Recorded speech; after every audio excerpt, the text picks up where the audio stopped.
அனைவருக்கும் வணக்கம். Airtel payments bank இது ஒரு சேஃபான பேங்கா? இந்த பேங்கை நம்பி உங்க ப்ரொவைட் பண்ணக்கூடிய அக்கௌண்ட்டை நம்ம ஓப்பன் பண்ணலாமா? அப்படி இவங்க கிட்ட அக்கௌண்ட் ஓப்பன் பண்றது மூலமா எந்த மாதிரியான பெனிஃபிட்ஸ்லாம் நமக்கு கிடைக்கும்? அந்த பெனிஃபிட்ஸ்க்காகலாம் நம்ம அந்த அக்கௌண்ட்டை ஓப்பன் பண்றதா இருந்துச்சுன்னா எந்த மாதிரியான சார்ஜஸ்லாம் பே பண்ண வேண்டியது இருக்குன்னு சொல்லிட்டு இந்த ஏர்டெல் பேமெண்ட்ஸ் பேங்கை பத்தின கம்ப்ளீட்டான டீடைல்ஸை நான் உங்க கூட ஷேர் பண்ணிக்க போறேன். அந்த வகையில் இதோட சேஃப்டின்னு சொல்லி பார்க்கும்போது நேம்லேயே பேங்க்னு இருந்தாலும் இது ஒரு ட்ரெடிஷ்னல் பேங்க் மாதிரி ஒர்க் ஆகாது. இவங்க பேங்கிங் சர்வீஸை ப்ரொவைட் பண்ணக்கூடிய ஒரு கம்பெனி மட்டும்தான். இந்த கம்பெனிக்கும் ஆர்பிஐயோட லைசன்ஸ் இருக்குது. அந்த லைசன்ஸோட தான் இவங்க ஆப்ரேட் ஆகிட்டு இருக்காங்க. அதோட மட்டும் இல்லாமல் இங்கே நீங்கள் டெபாசிட் பண்ணக்கூடிய உங்களோட பணத்துக்கு டிஐசிஜிசியோட இன்சூரன்ஸுமே இருக்குது. இந்த இன்சூரன்ஸ் மூலமா இந்த கம்பெனி திவாலே ஆனாலும் இங்க நீங்க டெபாசிட் பண்ணிருக்கக்கூடிய உங்களோட பணத்துல 5 லட்சம் ரூபாய் வரைக்கும் உங்களுக்கே திரும்ப கிடைச்சிரும். இதோட மட்டும் இல்லாம சேஃப் பே அப்படிங்கிற ஆப்ஷனும் இவங்க கிட்ட அவைலபிளா இருக்கிறதா சொல்லியிருக்காங்க. நீங்க இவங்க கிட்ட அக்கௌண்ட்டை ஓபன் பண்ணதுக்கு அப்புறமா இந்த சேஃப் பே ஆப்ஷனையும் எனேபிள் பண்ணி வச்சீங்க அப்படின்னா நீங்க ஒவ்வொரு தடவையும் யூபிஐ ஆர் இன்டர்நெட் பேங்கிங் ஃபெசிலிட்டியை யூஸ் பண்ணும் போதெல்லாம் உங்களோட ரிஜிஸ்டர் மொபைல் நம்பருக்கு ஒரு அலர்ட் ஒன்று வரும். அந்த அலர்ட்ல நீங்க யாருக்கு அமௌண்ட்டை பே பண்ண போறீங்க, எவ்வளவு அமௌண்ட்டை பே பண்ண போறீங்கன்னு சொல்லிட்டு எல்லாமே காமிக்கும். நீங்க அதை பார்த்துட்டு அப்ரூவ் பண்ணா மட்டும் தான் அந்த டிரான்சாக்ஷன் சக்சஸ்ஃபுல்லா கம்ப்ளீட் ஆகும். இது நம்ம ஜிமெயிலுக்கு போட்டு வச்சிருக்கக்கூடிய 2 ஃபேக்டர் ஆத்தென்டிகேஷன் ஆப்ஷன் மாதிரி தான் இந்த ஆப்ஷனுமே ஒர்க் ஆகுது. இந்த ஃபியூச்சர் பெர்ஃபெக்டா ஒர்க் ஆகணும் அப்படின்னா அதுக்கு நீங்க இந்த அக்கௌண்டோட லிங்க் பண்ணி வச்சிருக்கிற அந்த நம்பர் அப்படிங்கிறது ஏர்டெல் நம்பரா இருக்கணும். ஏர்டெல் நம்பரா இல்லை அப்படின்னா ஒரு சில லிமிடேஷன்ஸ் எல்லாமே இருக்க தான் செய்யும். அதோட மட்டும் இல்லாம நீங்க ஏர்டெல் நம்பரை யூஸ் பண்ணீங்க அப்படின்னா அந்த நம்பருக்கு நீங்க ரீசார்ஜே பண்ணாம வச்சிருந்தா கூட இந்த அலர்ட் ரிசீவ் ஆகும் அப்படிங்கிறத சொல்லியிருக்காங்க. இப்படி சேஃப்டி ஃபியூச்சர்ஸ், ஆர்பிஐயோட லைசன்ஸ், டிஐசிஜிசி இன்சூரன்ஸ், இது எல்லாத்தையுமே பார்க்கும்போது இது ஒரு சேஃபான பேங்க் அப்படிங்கிற மாதிரி உங்களுக்கு தோணுச்சுன்னா நான் ஒரு விஷயத்தையும் சொல்லணும்.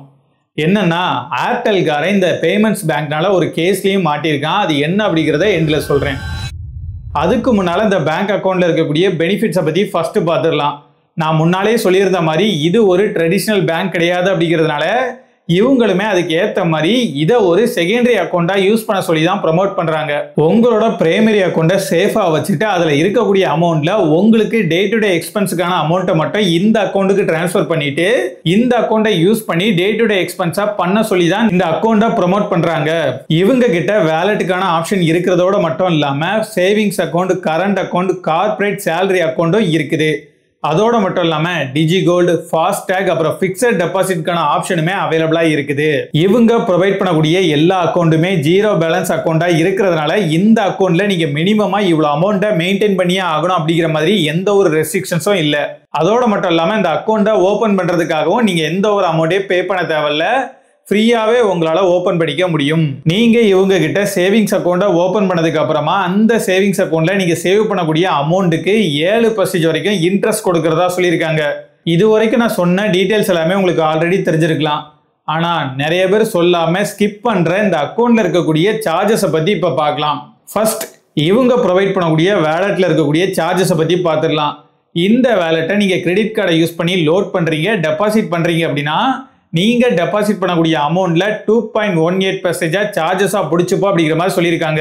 இப்படி நீங்க வேலெட்ல லோட் பண்ண அந்த அமௌண்ட்டை இன்னொரு வேலெட்டுக்கு டிரான்ஸ்ஃபர் பண்றதா இருந்துச்சுன்னா அப்ப எந்த விதமான சார்ஜஸும் அப்ளிகபிள் ஆகாது. ஆனா அதுவே இந்த வேலெட்ல இருக்கக்கூடிய அமௌண்ட்டை உங்களோட பேங்க் அக்கௌண்ட்டுக்கோ இல்லை இன்னொரு பேங்க் அக்கௌண்ட்டுக்கோ நீங்க டிரான்ஸ்ஃபர் பண்ணணும் அப்படின்னு நினைச்சீங்கன்னா அதுக்கு நீங்க ஃபுல் கேஒய்சியை கம்ப்ளீட் பண்ற மாதிரி இருக்கும். அந்த கேஒய்சியை நீங்க கம்ப்ளீட்டே பண்ணாலும் நீங்க டிரான்சாக்ஷன் பண்ணக்கூடிய அந்த அமௌண்ட்ல 3% சார்ஜஸா பிடிச்சுப்போ அப்படிங்கிற மாதிரி சொல்லியிருக்காங்க. இந்த வேலெட்னு மட்டும் இல்ல, இவங்க ப்ரொவைட் பண்ணக்கூடிய எந்த அக்கௌண்ட்டை யூஸ் பண்ணியும் நீங்க ஏர்டெல் தேங்க்ஸ் ஆப் மூலமா ஐஆர்டிசில ட்ரெயின் டிக்கெட் புக் பண்றீங்க அப்படின்னா அப்போ நீங்க ட்ரெயின் டிக்கெட் புக் பண்ணக்கூடிய அந்த அமௌண்ட்ல 1.8% சார்ஜஸ்ன்னு சொல்லி பிடிச்சிக்கிறதா சொல்லியிருக்காங்க. சேவிங்ஸ் அக்கௌண்டோட சார்ஜஸ் பத்தி பார்க்கும்போது நீங்க இந்த சேவிங்ஸ் அக்கௌண்ட்டை ஓபன் பண்றதுக்காக எந்த ஒரு அமௌண்ட்டையும் பே பண்ண தேவையில்ல. ஃப்ரீயாவே உங்களால ஓபன் பண்ணிக்க முடியும். ஆனா ஒரு சில கேட்டகரி ஆஃப் அக்கௌண்ட்டை மட்டும் நீங்க ஓபன் பண்ணும்போது 100 ரூபாய் அக்கௌண்ட் ஓபனிங் ஃபீயா சார்ஜ் பண்ணும் அப்படிங்கிற மாதிரி சொல்லியிருக்காங்க. இதை உங்களுக்கு முன்னாலேயே சொல்லிடவும் செஞ்சிருவாங்க. அப்புறம் இந்த அக்கௌண்ட்டுக்கு ஆனுவல் மெயின்டெனன்ஸ் ஃபீயுமே இருக்குது. இந்த ஆனுவல் ஃபீயா 50 ரூபாயை பெர் குவார்ட்டருக்கு சார்ஜ் பண்றதா சொல்லியிருக்காங்க. ஒரு வருஷத்துக்கு கணக்கு பண்ணா 236 ரூபாய் வருது. அப்புறம் இந்த அக்கௌண்ட்டுக்கு எஸ்எம்எஸ் சார்ஜஸுமே இருக்குது. உங்களுக்கு ரிசீவ் ஆகக்கூடிய ஒவ்வொரு எஸ்எம்எஸ்க்குமே 30 பைசாவை சார்ஜ் பண்ணும் அப்படிங்கிற மாதிரி சொல்லியிருக்காங்க. 5 SMS ஃப்ரீயா கொடுத்துருக்காங்க. அதை தாண்டி வரக்கூடிய எல்லா எஸ்எம்எஸ்க்குமே சார்ஜ் பண்ண தான் செய்வாங்க. இதை பார்க்கும்போது இவ்வளோ எஸ்எம்எஸ் சார்ஜஸா அப்படின்னு சொல்லி பயந்துராதீங்க. லாஸ்ட் இயர் இதை ரிவைஸ் பண்ணி அதிகபட்சமாக 100 ரூபாய் வரைக்கும் தான் எஸ்எம்எஸ் சார்ஜஸா பிடிப்போம் அப்படிங்கிறதையும் சொல்லியிருக்காங்க. கார்பரேட் சேலரி அக்கௌண்ட்டுக்கான கன்வீனியன்ஸ் ஃபீயா வருஷத்துக்கு 103 ரூபாயை பெர் குவார்ட்டருக்கு 25 ரூபா அப்படின்னு சொல்லிட்டு சார்ஜ் பண்றதா சொல்லியிருக்காங்க. அப்புறம் இவங்க நிறைய ஷாப் ஓனர்ஸோட டைப் பண்ணி தான் இந்த பேங்கிங் சர்வீஸை ப்ரொவைட் பண்ணிட்டு வராங்க. இப்படி இவங்க கூட டைப்ல இருக்கக்கூடிய அந்த ஷாப்ஸ் எல்லாத்தையுமே பேங்கிங் பாயிண்ட்ஸ் அப்படிங்கிற மாதிரி சொல்றாங்க. இந்த பேங்கிங் பாயிண்ட்ல போயிட்டு நீங்க அமௌண்ட்டை டெபாசிட் பண்றது அண்ட் வித்ரா பண்றது ரெண்டையுமே பண்ணிக்க முடியும். அப்படி நீங்க இவங்களோட பேங்கிங் பாயிண்ட்ஸ்ல போயிட்டு அமௌண்ட்டை டெபாசிட் பண்ணும்போது 10 ரூபாயில இருந்து 25,000 ரூபாய் வரைக்கும் டெபாசிட் பண்ணீங்க அப்படின்னா எந்த ஒரு சார்ஜஸையும் போட மாட்டாங்க. அதை தாண்டி இவங்களோட பேங்கிங் பாயிண்ட்ஸ்ல போயிட்டு நீங்க அமௌண்ட்டை டெபாசிட் பண்ணும்போது நீங்க டெபாசிட் பண்ணக்கூடிய அந்த அமௌண்ட்டை பொறுத்து ஒரு குறிப்பிட்ட பர்சன்டேஜ் சார்ஜா பிடிச்சுப்போம் அப்படிங்கிறத சொல்லியிருக்காங்க. நீங்க உங்களோட பேங்கிங் பாயிண்ட் மூலமா அமௌண்ட்டை வித்ரா பண்றதா இருந்துச்சுன்னா மாசத்துக்கு 10,000 ரூபாய் வரைக்கும் எந்த ஒரு எக்ஸ்ட்ரா சார்ஜஸும் பே பண்ணாம உங்களால அமௌண்ட்டை வித்ரா பண்ணிக்க முடியும்.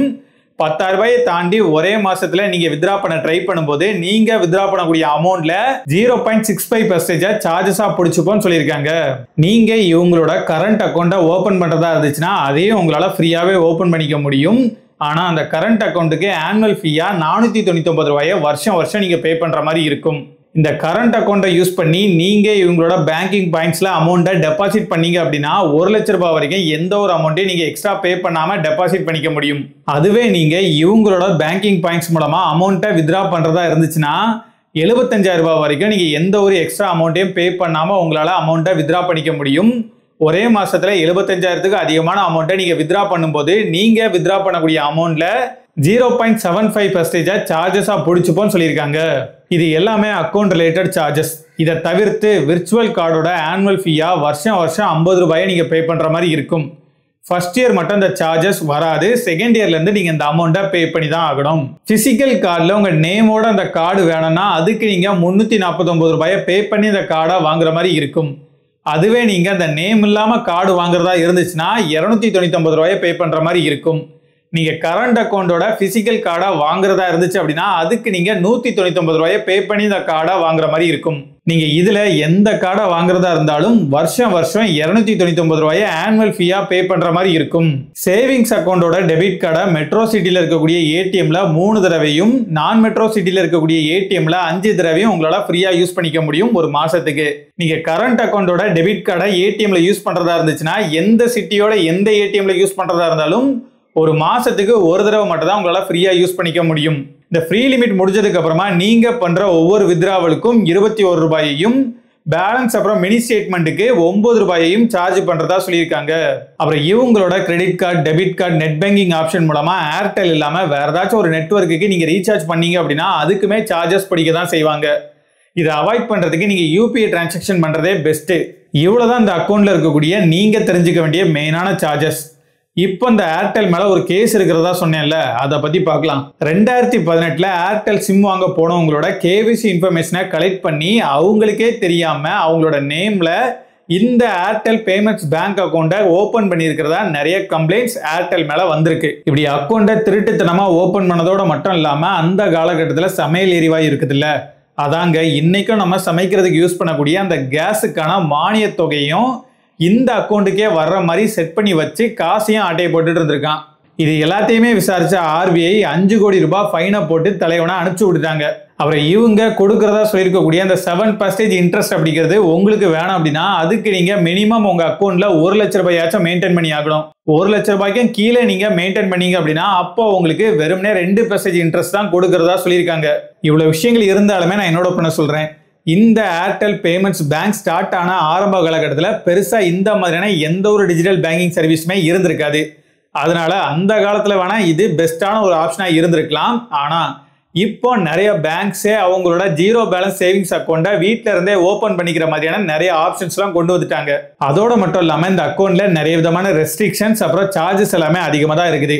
இது மோஸ்டா எல்லா அக்கௌண்ட்லயும் இருக்கக்கூடிய ஒரு விஷயமாவே இருந்தாலும் இவங்களை விட பக்காவா ப்ராப்பரான பேங்கிங் செட்டப்போட சர்வீஸை ப்ரொவைட் பண்றதுக்கு நிறைய பேர் இருக்கும்போது அவங்களெல்லாம் விட்டுட்டு இந்த பேங்கோட அக்கௌண்ட்டை ஓபன் பண்றது எனக்கு ஒர்த்தா ஒன்றும் ஃபீல் ஆகல.